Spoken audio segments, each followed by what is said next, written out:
ہمارے چینل سے جڑنے کے لیے YouTube سبسکرائب کریں۔ حضرت علی رضی اللہ تعالی عنہ گھر میں داخل ہوئے۔ صبح کا وقت ہے، حضرت علی رضی اللہ تعالی عنہ گھر میں داخل ہوتے ہیں۔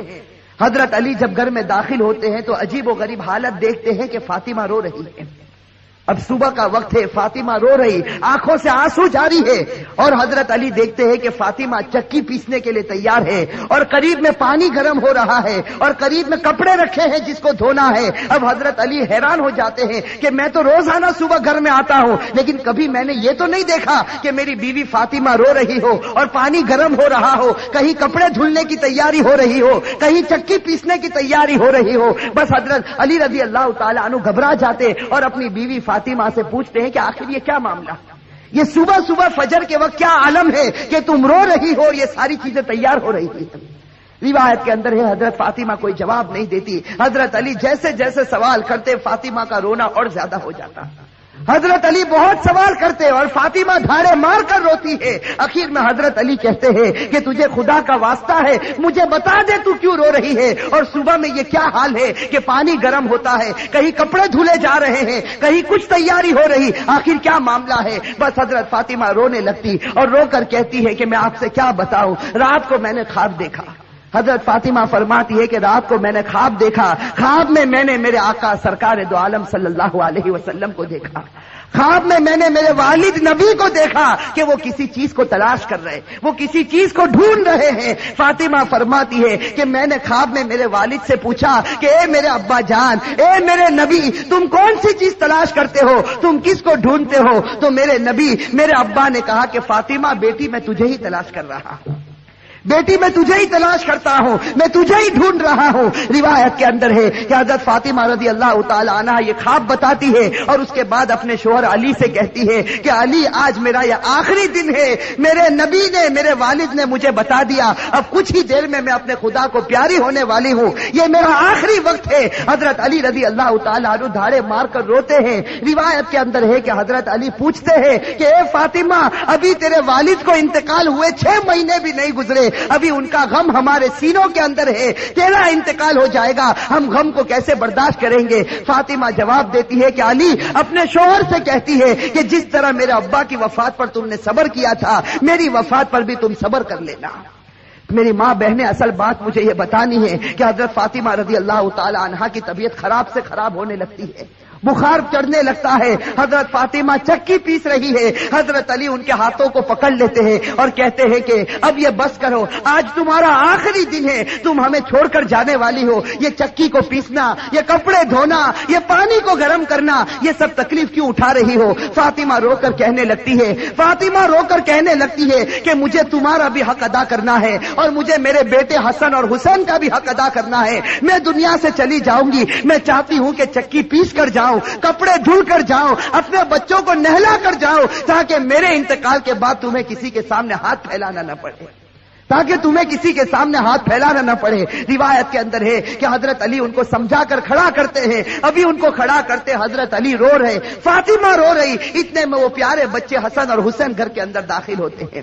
میرے بھائیو سوچو اس ماں کے دل کے اوپر کیا گزرتی ہوگی جو اپنے بچوں کو حسن اور حسین کو آخری مرتبہ دیکھتی ہے۔ حضرت فاطمہ دونوں بچوں کو اپنے سینے سے لگا لیتی ہے، حضرت علی رو رہے، فاطمہ روتی، ان کا رونا دیکھ کر وہ 2 معصوم بچوں کو رونا آ جاتا۔ وہ 2 معصوم بچے جب روتے ہیں اور اپنی ماں سے پوچھتے ہیں کہ ماں تو کیوں روتی ہے، اپنے باپ سے پوچھتے ہیں کہ ابا جان تم کیوں روتے ہو، علی کوئی جواب نہیں دیتے، فاطمہ کوئی جواب نہیں دیتی۔ فاطمہ صرف بچوں سے اشارہ کرتی ہے کہ تم میرے والد کی قبر کے اوپر چلے جاؤ، تم میرے نبی کی قبر پر چلے جاؤ۔ تاریخ میں یہ بات لکھی ہے کہ حسن اور حسین دونوں معصوم بچے ہیں، دونوں لاڈلے بچے ہیں، نبی کی قبر کے اوپر جاتے ہیں، ابھی قبر کے اوپر کھڑے ہوتے ہیں کہ اندر سے آواز آتی ہے، حضرت محمد رسول اللہ صلی اللہ علیہ وسلم کی آواز آتی ہے کہ اے میرے نواسے، تم اپنی ماں کے پاس چلے جاؤ، میرے پاس تو تم بعد میں بھی آ سکتے ہو، لیکن آج آخری دن ہے، اس دن کے بعد تمہیں اپنی ماں کا چہرہ نظر نہیں آئے گا۔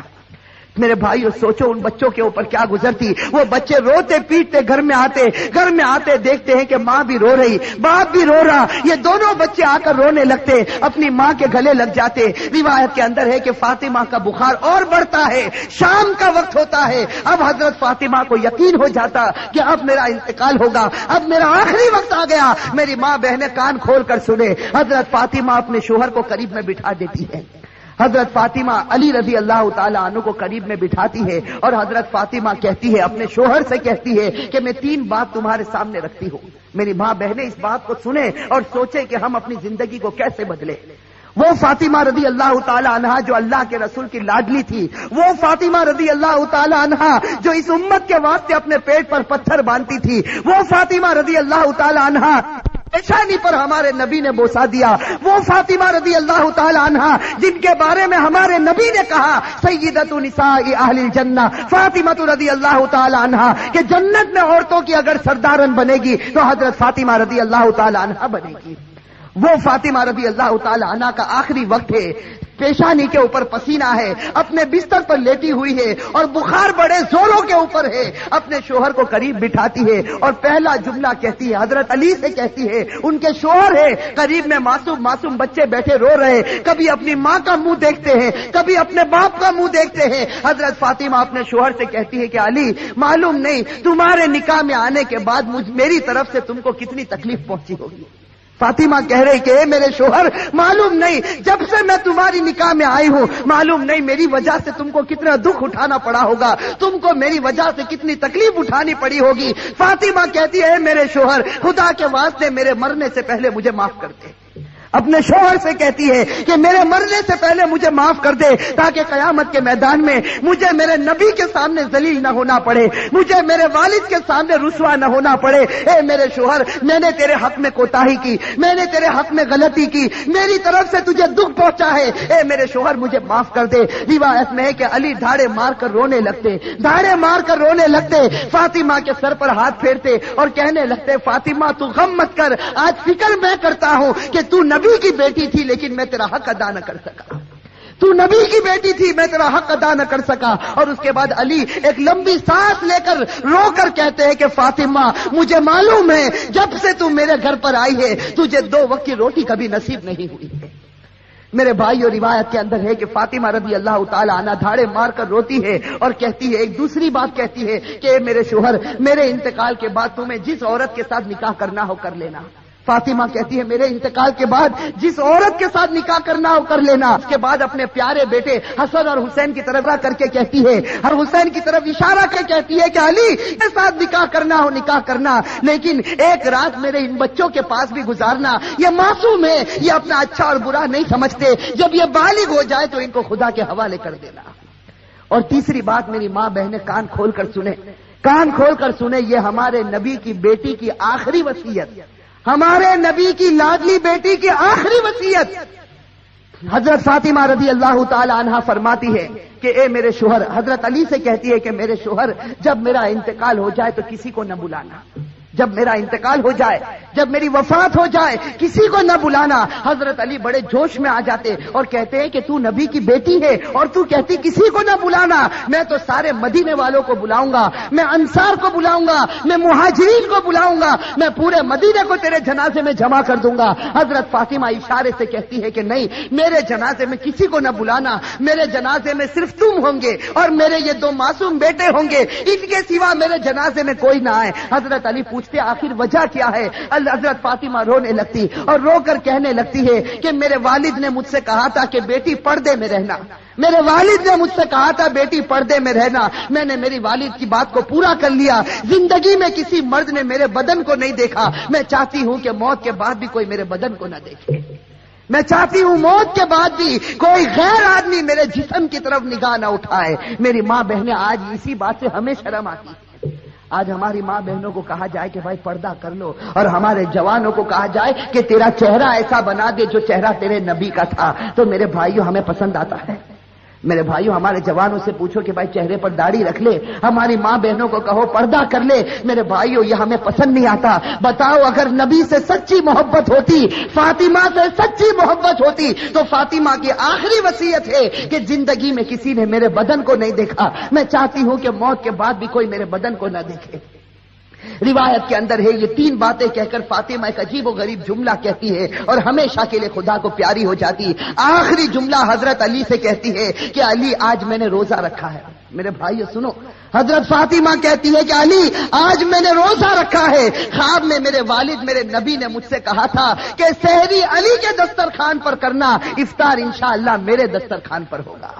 بس یہ جملہ کہہ کر فاطمہ ہمیشہ کے لیے اٹھ جاتی ہے۔ روایت کے اندر میرے بھائی اصل بات مجھے یہ بتانی ہے کہ آخرت کا معاملہ بڑا خطرناک معاملہ ہے۔ حضرت فاطمہ رضی اللہ تعالی عنہا کو کفن پہنایا جاتا۔ روایت کے اندر ہے وہ عجیب و غریب منظر تھا کہ جب فاطمہ کا جنازہ اٹھا، 6 مہینے پہلے ہمارے نبی کا جنازہ اٹھا تھا، اس وقت پورا مدینے نے غم منایا تھا۔ آج 6 مہینے کے بعد ان کی لاڈلی بیٹی خدا کو پیاری ہوتی ہے۔ روایت میں جب ان کے گھر جنازہ اٹھتا ہے، جردے کے ایک پائے کو علی نے اپنے کندھے پر ہے، دوسرے پائے بڑے بیٹے حضرت ہر اپنے کندھے پر رکھا ہے، تیسرے پائے کو حضرت نے کندھے پر رکھا، چوتھا پایا دینے والا موجود نہیں۔ علی انتظار کرتے ہیں، اچانک صحابی سامنے سے نظر آئے جن کا نام ہم سب سے ہیں، حضرت ابو ذر غفاری رضی اللہ تعالی عنہ، وہ وہاں پہنچ جاتے ہیں۔ علی کہتے ہیں کہ خدا نے بھیجا ہے اور آج اللہ کے رسول کی لاڈلی بیٹی کا انتقال ہو گیا، تم ان کو کندھا دے دو۔ حضرت ابو ذر غفاری کندھا دیتے ہیں، یہ جنازہ اٹھ کر چلتا ہے۔ روایت کے اندر ہے وہ معصوم بچے رو رہے، وہ علی رو رہے، ابو ذر غفاری رو رہے۔ روایت کے اندر ہے کہ وہ قبر جہاں قبر کو کھودا گیا تھا، اب اس قبر کے اندر فاطمہ کو رکھنا ہے۔ میری ماں بہنیں کان کھول کر سنیں، جب اس قبر کے اندر فاطمہ کو رکھنا ہوتا ہے، حسن اور حسین جو معصوم بچے اپنی ماں کو جب قبر میں رکھنے جاتے ہیں تو بے چین ہو کر تڑپنے لگتے ہیں جیسے کوئی مچھلی بغیر پانی کے تڑپتی ہے۔ حضرت علی کی آنکھوں سے آنسو جاری ہے، داڑھی مبارک تر ہو گئی ہے، کپڑا مبارک تر ہو چکا، حضرت علی رو رہے، وہ معصوم بچے روتے۔ ان کا رونا دیکھ کر حضرت ابو ذر غفاری رضی اللہ تعالی عنہ کے اندر ایک حالت پیدا ہو جاتی ہے۔ حضرت ابو ذر غفاری برداشت نہیں کر سکتے اس منظر کو۔ حضرت ابو ذر غفاری جب حضرت فاطمہ کے جنازے کو رکھنے جاتے ہیں تو قبر کے ساتھ میں بات کرنا شروع کرتے ہیں۔ ابو ذر غفاری اس قبر سے کہتے ہیں یا قبر، حضرت ابو ذر غفاری اس قبر سے کہتے ہیں یا قبر اتدری من التی جئنا بها الیک، یا قبر اتدری من التی جئنا بها الیک، هذه بنت رسول الله، هذه زوجة علی، هذه ام الحسنین۔ حضرت ابو ذر غفاری اس قبر سے کہتے ہیں کہ ایک قبر تجھے معلوم ہے ہم کس کا جنازہ لے کر آئے؟ اس لیے کہ حضرت ابو ذر غفاری سے برداشت نہیں ہوتا، وہ معصوم بچے روتے ہیں، وہ علی جیسا بہادر آج اپنی آنکھوں سے آنسو بہاتا ہے، تو حضرت ابو ذر غفاری اس قبر سے کہتے ہیں یا قبر، اے قبر تجھے معلوم ہے ہم کس کا جنازہ تیرے اندر رکھتے ہیں؟ یہ اس کا جنازہ ہے جس کو اللہ کے رسول کی بیٹی کہا جاتا، یہ اس کا جنازہ ہے جس کو علی کی بیوی کہا جاتا، یہ اس کا جنازہ ہے جس کو حسن اور حسین کی ماں کہا جاتا۔ روایت کے اندر ہے کہ ابو ذر غفاری جنازے کو رکھتے یہ جملہ کہتے ہیں، قبر کے اندر سے آواز آتی، قبر کے اندر سے آواز آتی یا ابا ذر، اے ابو ذر، ھذا لیس بیت نسب ولا حسب، کہ ابو ذر یہاں خاندان مت گناؤ، یہاں خاندان اور رشتے مت گناؤ، یہاں تو یہ بتاؤ اچھے عمل کر کے کون آیا اور برے عمل کر کے کون آیا۔ میرے بھائیو یہ جو جملہ قبر کے اندر سے نکلا تھا یہ فاطمہ کے لیے نہیں نکلا تھا، یہ فاطمہ کے لیے نہیں نکلا تھا۔ حضرت فاطمہ بخشائی خدا کی بندی ہے، ہمارے نبی نے بشارت دی ہے کہ وہ جنتی ہے، لیکن یہ جملہ ہمارے لیے، ہماری ماں بہنوں کے لیے نکلا تھا کہ جب قبر کے سامنے تمہارا جنازہ آ گیا، اب یہ مت بتاؤ تمہارے پاس بنگلہ تھا یا گاڑی تھی، تم کون سے خاندان سے تعلق رکھتے تھے، تم کس زمین پر رہتے تھے، اب خدا کو کوئی پرواہ نہیں، اب تو یہ بتاؤ خدا کے رسول کو مان کر آئے ہو یا نافرمانی کر کے آئے ہو؟ اگر مان کر آئے ہو تو جنت کا باغ ہے، اور میرے بھائیوں نافرمانی کر کے آئے ہو تو اللہ حفاظت فرمائے، وہ جہنم کے گڑھوں میں سے ایک گڑھا ہے۔ میرے بھائیوں اللہ ہم سب کی عذاب قبر سے اللہ ہم سب کی حفاظت فرمائے۔ میرے بھائیوں آج سچی بات ہے، خاص کر کے میں اپنی ماں بہنوں سے کہتا، آج ہماری ماں بہنیں جب آپس میں جمع ہوتی ہے، دنیا کی باتیں ہوتی ہے، غیبت ہوتی ہے، چغلی ہوتی ہے، آپس کا حسد اور عداوت نکالی جاتی ہے، لیکن میرے بھائیوں آج آخرت کے تذکرے ہم سے ختم ہو چکے ہیں، آج موت اور موت کے تذکرے ہم سے ختم ہو چکے۔ میں آپ سے پوچھتا ہوں کہ وہ حضرت عثمان غنی رضی اللہ تعالی عنہ جب غزوہ تبوک کا موقع ہوتا ہے، ہمارے نبی نبی فرماتے ہیں کہ عثمان تم کتنا مال لا سکتے ہو؟ حضرت عثمان اتنا مال لاتے کہ ہمارے نبی کو کہنا پڑتا عثمان بس کرو، تم نے خدا کے راستے میں بہت قربانی دے دی۔ اور پھر ہمارے نبی کہتے ہیں کہ عثمان کو قریب بلاتے اور کہتے ہیں کہ عثمان آج تم نے اتنا مال دیا خدا کے راستے میں کہ خدا تم سے اتنا خوش ہو گیا کہ اگر اب تم سے کوئی گناہ ہوگا تو خدا تمہاری پکڑ نہیں کرے گا۔ میرے بھائیوں کیسا سرٹیفکیٹ حضرت عثمان غنی رضی اللہ تعالی عنہ کو ملتا ہے، خلیفۃ المسلمین جو بنے۔ حضرت عثمان غنی رضی اللہ تعالی عنہ کو اللہ کے رسول کی طرف سے سرٹیفکیٹ ملا، عثمان اگر تیرے سے کوئی گناہ ہو جائے گا خدا تیری پکڑ کرے گا، تو نے اسلام واسطے بڑی بڑی قربانیاں دی۔ لیکن میرے بھائیوں ذرا حضرت عثمان کی تاریخ کو اٹھا کر دیکھیں، یہی حضرت عثمان جب مسلمانوں کے امیر مسلمانوں کے خلیفہ بنتے ہیں، روایت کے اندر ہے حضرت سعید ابن عامر رضی اللہ تعالی عنہ فرماتے ہیں کہ رات کا وقت ہوتا ہے، یہ امیر المؤمنین عثمان غنی رضی اللہ تعالی عنہ قبرستان چلے جاتے ہیں، رات کا وقت ہے، سناٹا ہے، حضرت عثمان غنی رضی اللہ تعالی عنہ قبرستان چلے جاتے اور روایت میں ہے کہ قبر کے پاس جا کر اتنا روتے تھے قبرستان میں جا کر حتی تبل لحیتہ، یہاں تک کہ ان کی داڑھی مبارک تر ہو جاتی تھی۔ اور لوگ پوچھتے تھے، لوگ آ کر عثمان سے پوچھتے تھے تذکر الجنت والنار فلا تبکی وتبکی من ھذا، کہ عثمان تم جنت کا تذکرہ کرتے ہو، تم جہنم کا تذکرہ کرتے ہو، لیکن اتنا نہیں روتے، کیا بات ہے کہ تم قبرستان میں جاتے ہو تو اتنا روتے ہو؟ اس وقت عثمان غنی رو کر جواب دیتے تھے کہ میں میرے نبی کو یہ کہتے ہو سنا، ان القبر لمنزل من منازل الاخرہ فان نجا منه فما بعده اثر منه وان لم ينج منه فما بعده اشد منه۔ حضرت عثمان کہتے تھے کہ میں نے میرے نبی کو یہ کہتے ہوئے سنا ہے قبر آخرت کی منزلوں میں سب سے پہلی منزل ہے۔ میری ماں بہنیں، میرے بھائیوں، اس کو سوچو، قبر کی منزل آخرت کی منزلوں میں سب سے پہلی منزل ہے۔ عثمان غنی نے نبی کا فرمان سنا دیا، جو اس منزل میں کامیاب ہو گیا وہ سب منزلوں میں کامیاب ہو گیا، اور اللہ نہ کرے میرے بھائیوں، اللہ نہ کرے جو اس منزل میں پکڑا گیا وہ سب منزلوں میں پکڑاتا جائے گا۔ میرے بھائیو اللہ ہم سب کی حفاظت فرمائے۔ میرے بھائیو سوچو، ایک دن ہمیں بھی مرنا ہے، ہمیں خدا کے پاس جانا ہے۔ میں میرے جوانوں سے کہتا ہوں کہ ایک ارادہ کرو، دیکھو ایک پکا سچا ارادہ کرو کہ اللہ ہم سب کو گناہوں سے بچا دے۔